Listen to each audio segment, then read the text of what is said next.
I guess for us, the biggest challenge that we've got, even on Monday, the government made an absolute hash of travel out of various towns, all of which were places where we pick up from.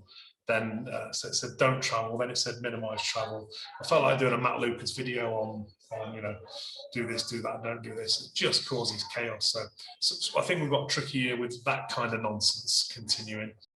I think things are definitely beginning to bounce back. It's obviously not a normal year, but we're getting that gradual sort of upward trend. The really big shift that we're noticing is in a sort of normal year in sort of the before times, we would have had about a 50-50 split between domestic market and mainly North America, to be honest, which obviously is not the case at the moment.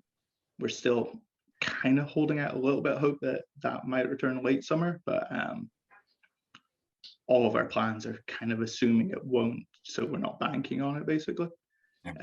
But we are noticing a much stronger sort of staycation sort of trend. Whatever marketing we do doesn't really matter because it just depends on what the government says. So Yeah. like we prepare we had a whole piece ready for the USA because we thought that was going on the green list, and that's been sidelined for now. Certainly been on the luckier end of things in the UK, focusing on UK domestic brakes, focusing on a product that is a bit more on the certainly more on the kind of isolationist side of things.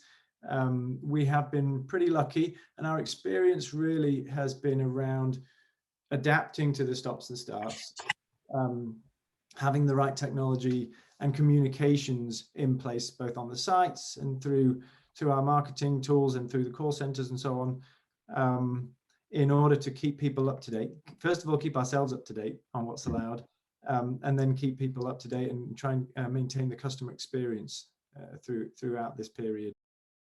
Our product has lent itself well, obviously, to the recent times. People looking to stay closer to home in rural self-contained accommodation.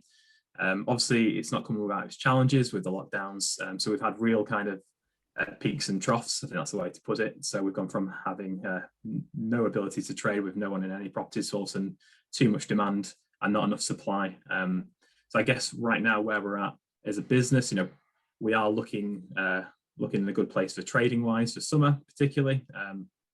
The rest of the year looks promising. We are still, like I say, we're cautiously optimistic because, as we said earlier this week, the government with these localized lockdowns or not localized lockdowns, whatever they want to call them, there's still the chance of things like this happening, and it causes a bit of disruption, a bit of unease with potential customers. But as it stands, we're in a really good place looking ahead for the rest of this year.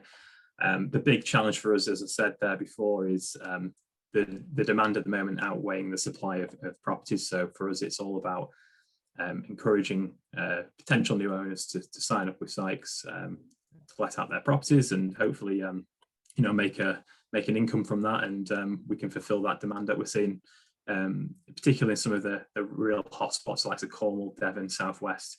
They're all getting really tight on availability at the moment. Yeah. So for us, it's all about more supply.